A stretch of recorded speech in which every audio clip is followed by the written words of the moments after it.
Hi guys, and welcome to the second premiere of Teenage Pregnancy Part 2.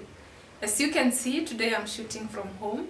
So I appreciate you all for your support. You've been so supportive.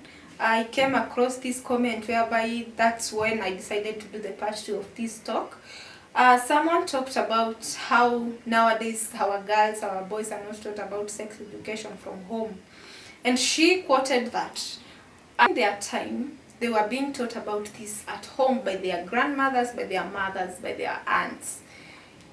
When looking at today, seems like parents no longer talk about sex freely with their children, with their grandchildren, or with whoever.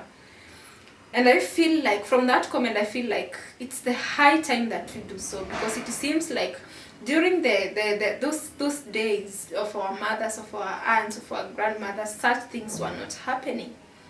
Even though African cultures are widely diverse, like we have Kikuyu, we have Luo, we have Maasai, we have Mijikenda cultures, they're also very closely studied, seems like we have some similarities. For example, the morals they uphold with age sets, age groups, traditions, circumcisions, their love and respect for the culture.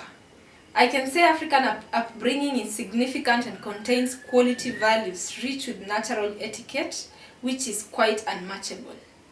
So in this case, if we can go back and start teaching our girls about sex education as early as at the age of 13 years old, maybe from home, we do not have to dedicate all the duties to the teachers or leave everything to the teachers. We have to understand that charity, as they say, charity begins at home. I would also say this good morals also starts at home. If we sit down with our girls, if we sit down with our boys and tell them this is how it is, and we just take it openly without hiding anything or without sugarcoating anything, then I think we'll be in a better position. I think we'll be in a better place as a country. I think our girls will be safe, our boys will be safe. But if we tend to leave everything to the teachers, then we might have to regret on something.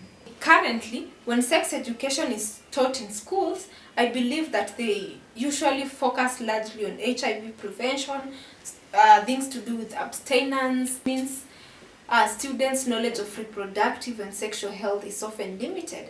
If teachers are saying that it's the work of the parents to teach their children about sex education, and parents think that it's the work of teachers to teach, you'll find that these girls, these boys don't have anywhere to learn from. So they'll have to go back to the internet, they'll have to go back to their friends, and in this case, they'll also try to discover.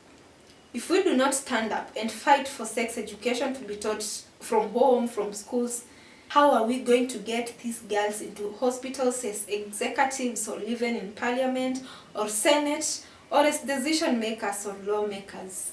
If they continue getting pregnant at their age, they'll have to go look for a man who can keep them and their children. Many years we've been struggling to elevate the girl child. When we talk about gender equality, we talk about women empowerment, 2, 4, 5, 10 years to come, it's going to be affected by what's happening right now. What are the factors that have affected our traditions? Some will say westernization, technology, innovation. Is it wise to introduce these girls to the family planning methods as early as now? What are the future effects? Let's continue with the talk, and how I pray, how I wish one day that we'll find a solution for all this.